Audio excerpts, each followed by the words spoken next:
attended camp as a young person. I remember at the age of 12 making the personal decision to have daily devotions after attending camp.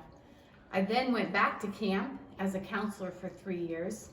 And actually, I will tell people now that that was my training for the youth ministry. And that's where I learned how to motivate kids, how to cook sloppy joes for 80 people, and most importantly, the importance of one-on-one conversations with kids. Yeah, and so I had just graduated from college, and it's interesting that Barb said to me, we're going to start working with the teens. So that next January was the first teen group we ever took off to Skyview. And so we've done it now, do the math, 32 years? I don't know. We did catch last year during the pandemic before it hit, but we didn't go this year. And there was one year that Barb didn't go when Leah had just come back from China. She was in the States for about, 30 days or so. Yeah, we're old people when we go to Skyview. They usually point us out. They've been here, but yeah. Boy, I have so many camp memories. I learned how to ride bareback when I was a counselor. That's a favorite memory.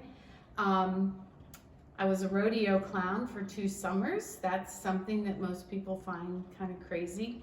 I remember once when they had to pick a counselor at a retreat and turn them into a hot fudge sundae, and they picked Dennis, and I was so happy. And he was picking chocolate syrup out of his ears for the next 2 days.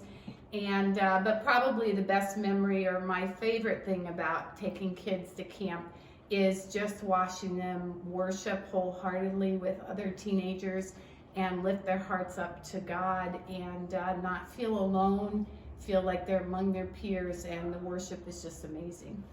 Yeah, back to the chocolate sundae thing. When it gets in your eyes, if you've never had that experience of burning in your eyes, it is nasty. Yeah. My favorite memory of Skyview is playing mud football. So we like to do a tradition when we go to Skyview where we take the kids and we say, as a group, we're going to go up during free time and we're going to do a group game. And so football is always one. And you might say, football? My kids don't play football. We play it 50% of the speed. We take our time, and it always ends up in mud wrestling. And it is a blast, except when it's below 35 degrees. It is the most miserable game, but we love it, don't we? I think that one of the big advantages with camp is that whether they're with us in the winter or with trained counselors in the summer, they get the kids to play and they play with them, and that breaks down walls. And when you break down walls at camp, you get kids away from social media, you get them away from their phones, and you play with them one-on-one. Then those kids open up to those counselors and to Dennis and I, and that's when the Holy Spirit can really work on their heart. Yeah, we are avid advocates that kids should go to camp every summer. And honestly, and so our experience is always Skyview, as you can tell. That we haven't talked about the other 2 camps. There's Camp Scioto and there's Camp Patmos. Excellent camps, but our experience is with Skyview. And so for us, we want these kids to go to Skyview. They're allowed to go after their 3rd grade year. We say to the parents, hey, look, you might want to, talk among the leaders in your family if this is wise or not. But then we tell every 4th grade parent, hey, your kids need to go.